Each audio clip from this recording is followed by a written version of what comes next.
Hey folks, welcome back to Integrative Psychonautics. Hope you're doing well out there.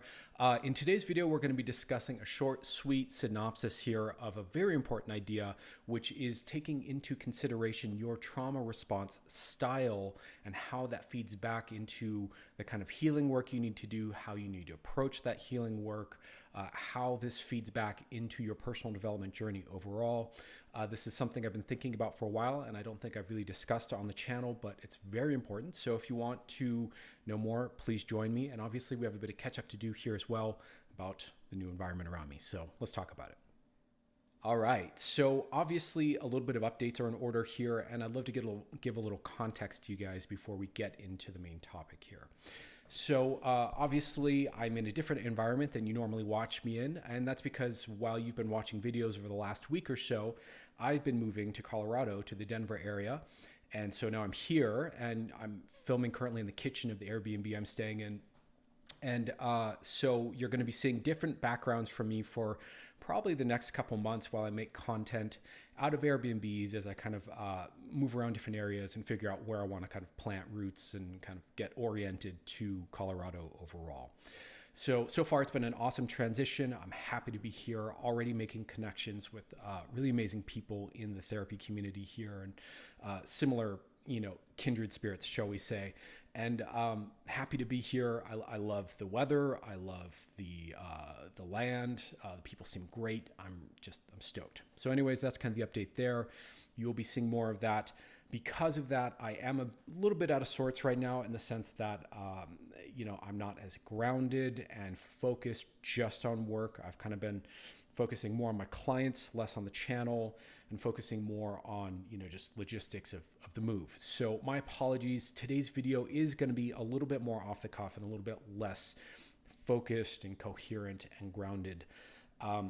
But I do want to be a responsible and on point content creator. So here I am showing up, making the best content that I can given the circumstance. So hopefully you can kind of bear with me a little bit as I kind of get settled and adjusted and all that.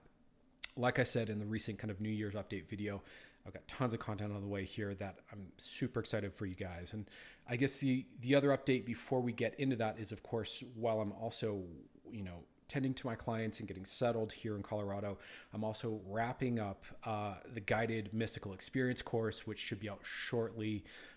And I'm so thrilled to be able to release it to you and share it with you for anyone who's, curious or interested about that kind of work. So those are the updates.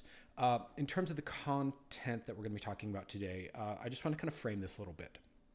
So the idea here is that if we are prone to be dysregulated from triggers due to habituated stress in our nervous system or complex PTSD or acute PTSD experiences that we've had that we haven't resolved or healed. In other words, if we have trauma that needs healing or resolving, it's really important to take that into account in terms of how we approach our personal growth and our healing and our spiritual growth and our psychedelic therapy processes, right? So that's what we're going to kind of dig into here. And in particular, we're going to be talking about the 4Fs, which is a very specific concept. I'll be explaining that in just a moment in the next section of this video. And we're going to look at how the 4Fs play out in terms of approaches to healing, growth, etc. So I shared this recently with some colleagues and they were like kind of jaw dropped on like, holy shit, how come you haven't mentioned this before? How come I've never thought about this?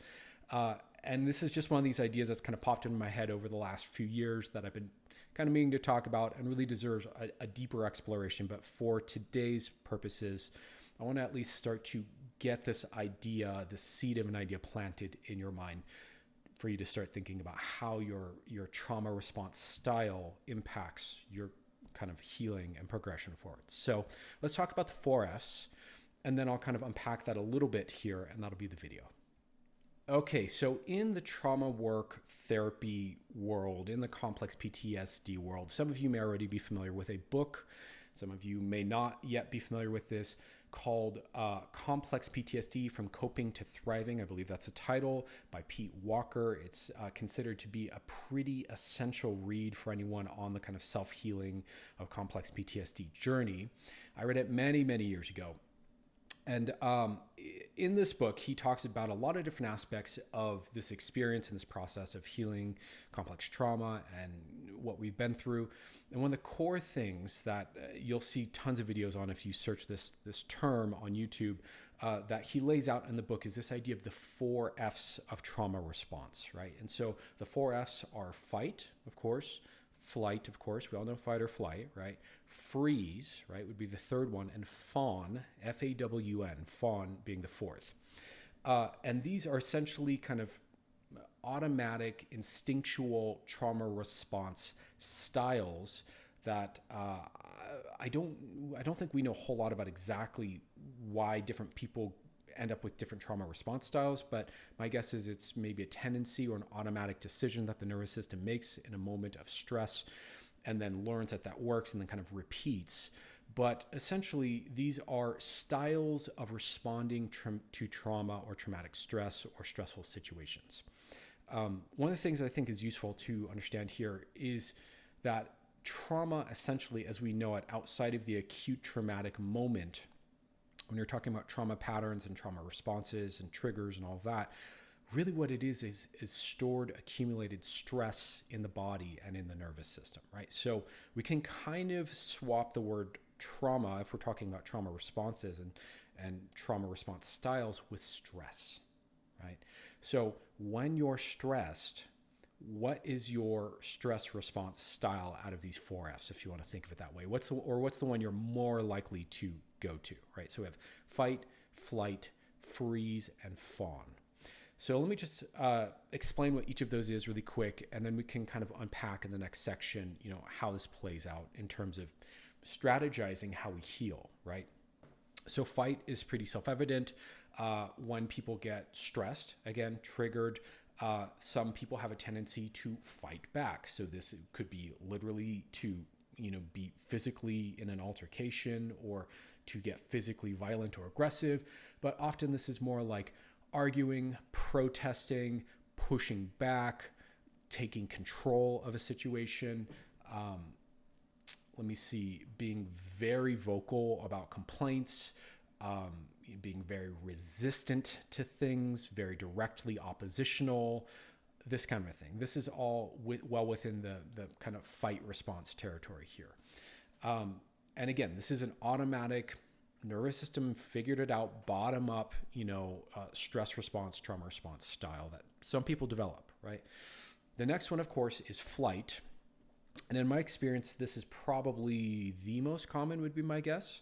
Flight is what you would imagine here. We get triggered, we get overloaded, we get overwhelmed, and we feel the need to evade the situation and run away. For a lot of people, flight can literally look like leaving, whether that's literally, running or walking away, or literally like in a, let's say you're in a stressful situation, just up and moving to a different city, that kind of a thing, leaving a relationship suddenly. Flight could also look like distracting yourself, checking out mentally. Internet addiction is often connected to flight. Going up in your head, learning stuff to distract yourself from stress. Flight could be, video game addictions. Flight could be, going out and socializing instead of like staying home and dealing with, whatever needs dealing with at home. Flight could look like any form of, very explicit avoidance, right? Where we are actively avoiding, shall we say. Again, very common in my experience. And I'll just pepper this in really quick. I do think a lot of people tend to have a hybrid of a few of these responses, and really we're all capable of all of them, but it's really about what's your kind of dominant response style, what's the one that's most common for you. Next would be freeze, also very common in my experience. Freeze responses are generally ones where we space out, blank out, numb out, drift off into our imagination or daydream. This could be, kind of spaced out scrolling on your phone where you're actually not paying attention to anything, but you're literally just bringing your attention away from everything else. Freeze could involve serious dissociation where you literally can't feel your body. Freeze could involve Let me see what else. Procrastination, of course, not taking action, feeling stuck. These are all parts of freeze responses, right? And same thing, freeze is really generally what we go to if we don't feel we have the agency to fight, right? Or really have the options maybe to flee, to fly away, right? And so fight or flight for whatever reason doesn't seem as much of an option. And so our nervous system just kind of shuts down and collapses into itself and switches off for as long as is necessary. Again, this is an unconscious automatic trauma or stress response style. It's not something you have control over, but it is something to be self-aware of. And it is something that you can modulate and resolve and teach your nervous system to not do anymore, if that makes sense. The last one is fawn, F-A-W-N. Fawning is essentially people pleasing our way out of stressful situations. So this is the person who tries to make friends with their abuser.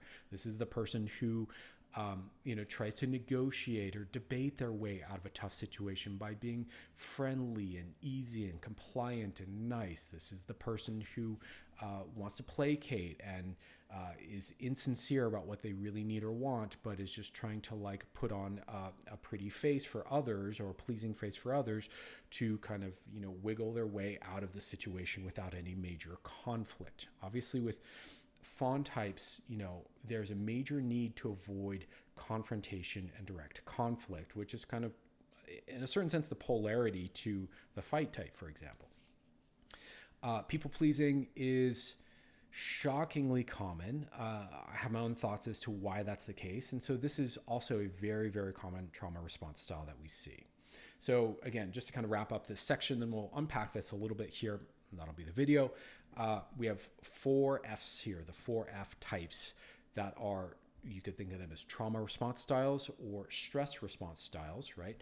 And so we have fight, flight, freeze, and fawn. So hopefully this is making sense so far. You kind of get a sense of what I'm saying. So let's unpack what this means and talk about how this then applies in terms of your journey of healing and personal growth. Okay, so let's unpack how this is useful for you in terms of your healing process, your growth process, understanding your issues, et cetera, right? So there's a lot to this area of the conversation. I'm going to be a little general here and a little basic here because we could really unpack this into a lot of different nuances that, quite frankly, I have to prepare for a client here in less than an hour, and I don't have time to go into in the depth in this video that the conversation really deserves.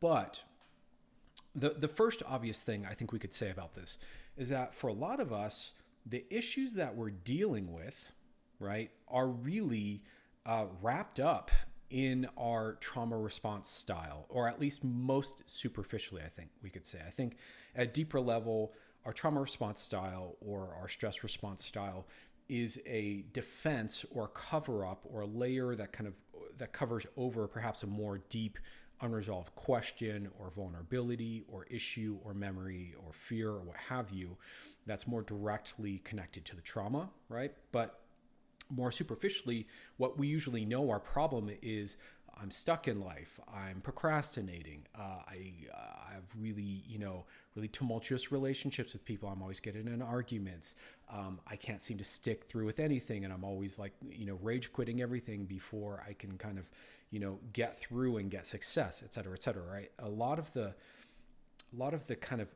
basic things that we know are sticking points of ours or issues or areas of struggle are tightly related to these 4F response styles, right? And so we want to know what our response style is, right? We also want to know this because in the moments where life gets hard and gets triggering and gets stressful, we can pretty much predict we're likely to fall into one of these patterns. And so if we start to become mindful of what that pattern is that we tend to fall into, then we can create an ability to choose a different option or resolve whatever the core beliefs are around that way of that operating system and that way of addressing problems, right? And find perhaps more elegant solutions, new options, healthier options, et cetera, et cetera. So the first point I want to make here is just that your 4F style really dramatically shapes the issues you have and the way you process life around you and the world around you, and kind of the logic and decision making that's going to come out of you. The set of biases that shapes like the solutions that you come up with will be largely shaped by your 4F style. As a quick example here, I was very much, flight, freeze, kind of in that world for most of my adult life, quite frankly, most of my young life, quite frankly, too.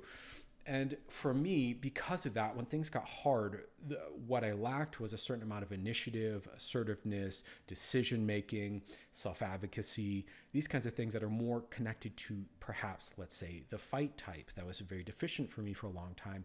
And so there were a lot of options that weren't on the table that might have been good options for me, but my nervous system would just filter them out. Okay, so that's one example of how this plays out. Another way this plays out is that there are certain very specific learnings that need to happen for each of these 4F types that are like very key, clear parts or themes that need work in order to feel more balanced and have a healthier, happier life, right?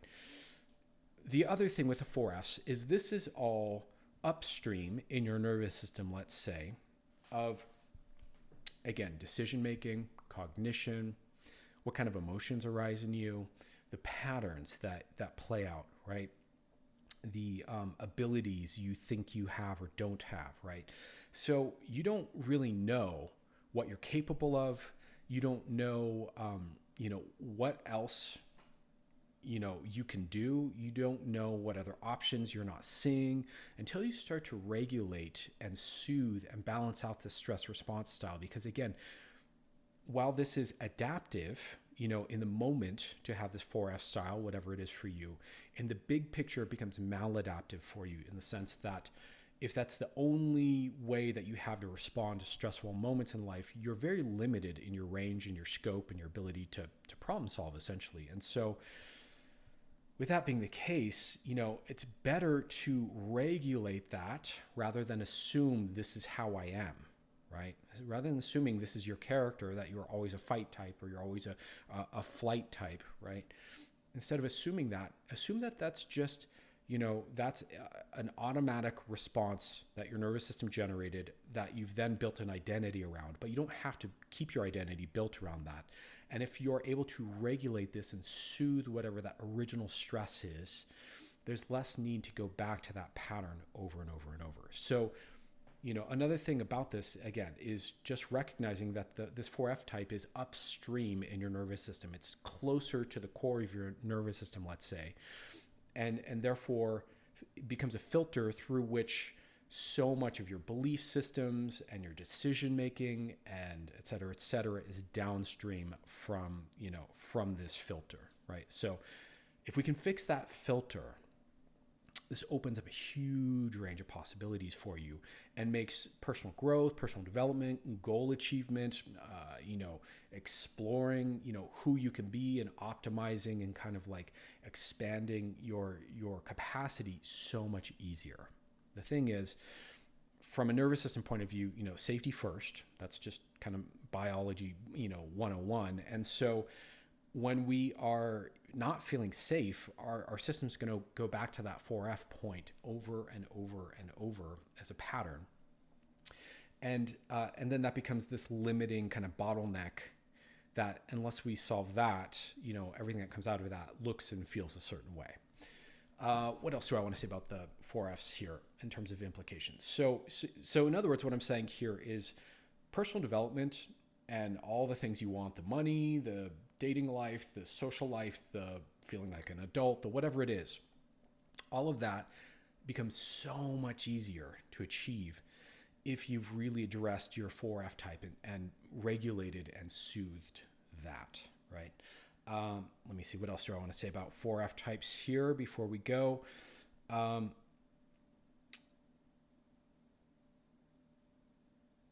This is really something we want to be self-aware of. This is really something to account for in ourselves because it's not necessarily who you are. It's a feature of your nervous system. It's one capacity that you have. It is not the wholeness of you, right? And so often we get confused about that and kind of think that our trauma response style is our personality. And that can just really, really hem us in from really enjoying and experiencing the full scope of what life has to offer us. This is not all that we are by any stretch of the imagination. And I think if you do psychedelics, that becomes really readily apparent, right? As you start to feel your nervous system open up and remember all these different states and emotions and ways of being and ways of seeing and ways of understanding yourself, you realize that the scope of who you are and what you're capable of feeling and seeing and doing and thinking and processing is so much greater than you realize. But you don't have that width of scope available to you unless you address this 4F. So again, this is one response style to stress that your nervous system learned at a younger age. You don't have to keep it. Sometimes it's useful, and understandably, I think we all go through all of them at different points, and to have a little bit of wiggle room for that, I think is fair. Give ourselves a little bit of room to slide into that on occasion is reasonable, but big picture, you want to regulate that instead. And this really shapes, if you just think about this with me for a moment, I'm kind of repeating, but trying to kind of reaching for a point that I'm trying to articulate here in the video, which is this really shapes our personal development journey, right? So if my bias is fight, right, as a stress response style, there are a lot of things I need to work on, probably attunement, empathy, compassion, learning to take the other person's perspective, learning to understand my own value system, learning to understand and recognize other people's value systems, right?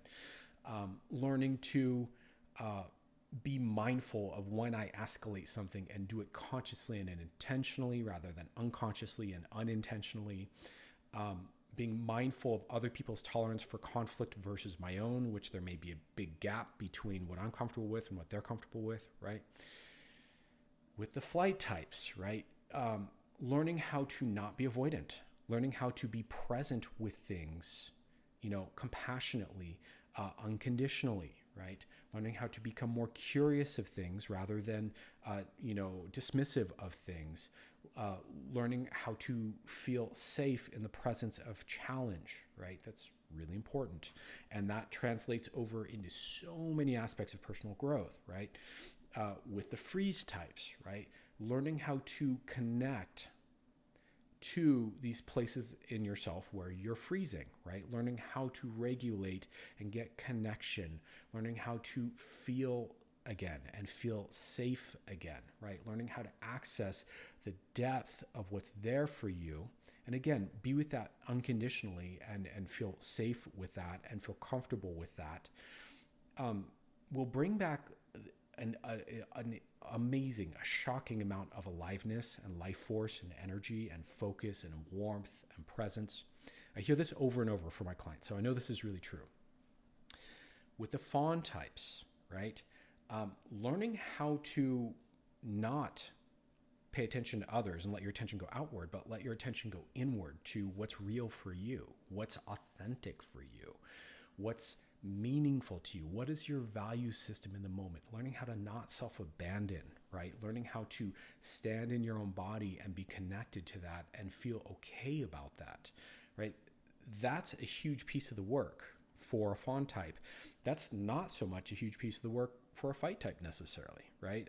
So again, there are specifics here for each type that are going to be different, but you want to know your tendency because A, this starts to help you work at whatever the issues are around that, and B, this helps you start to become self-aware and account for that in terms of your area of work, your areas of strength, honestly, because there's also strengths connected to these, and your areas of kind of deficiency where you need to, put more personal growth work in. And again, this is very much upstream of a lot of what you experience as your personality and yourself and your worldview and your experience of life. So this is very important to get right first. There are other aspects of the nervous system that are upstream of the 4Fs. We'll be talking about those in other videos. So fear not. This is not, if this is the thing you're struggling with, this is not the deepest thing in you. There is deeper stuff, and it's very positive. So much good news around this. But I just want to kind of create some awareness around the 4Fs and its bearing on personal development and its bearing on how you approach your healing journey. This is something that if you watch any of your generic personal development teachers and any hypnotherapist or your Tony Robbins types, your NLP types, your whatever, your life coach types, they don't really consider, how a person's trauma response style might be showing up in the person in the moment, how that might be a filter for the way the person is showing up and what they're capable of, right? So if a coach is like, you just got to like endure and push through and be strong and right? That's great if you're a fight type or maybe a flight type and that's hard for you, but that's a growth edge. But what if you're a freeze type and every time you reach for that, your nervous system shuts down because that's what it does when it gets stressed. So you go to push yourself to grow and stress and, bootstrap it. And, I go numb. Right? It's not going to work for a freeze type, right? Or what if every time you go to like lean in for yourself, you're a fawn type and you start thinking about others and what they're going to think of you and placating other people, right? And you get distracted, right? It's not going to work for a fawn type necessarily either. Other way around, right? If we're talking like compassion and mindfulness and being soft and being present and being clear, and you're a fight type, right? Then, that's going to be really hard for you probably. That's going to feel that, if that feels too soft and too intimate and too close and too connected, that could trigger this fight response in you. And all of a sudden you want to like tell the person to fuck off or be a bit defensive, right? And so it really depends how you're wired, really depends on how you approach the work. So that's the message I want to leave you with in this video. I could keep talking, but I really got to go here. And I hope this is useful. I hope this is relevant for you. And let me know what you think in the comment section down below. More content on the way. Like I said, for the next little while, you'll be seeing all kinds of different backgrounds behind me as I, record in different spots and whatnot. So bear with me if the surroundings aren't quite as familiar, but hopefully the content is still useful. Like I said, tons of great stuff on the way, including this guided mystical experience course for those of you that want to go deep with the spiritual experiences. And then a course that I'm going to start working on immediately, which is, I think, going to be a game changer for a lot of people. So anyways, much love. Thank you for watching. Let me know what you think. Let me know if this hits home for you. And I'll talk to you guys soon. Take care.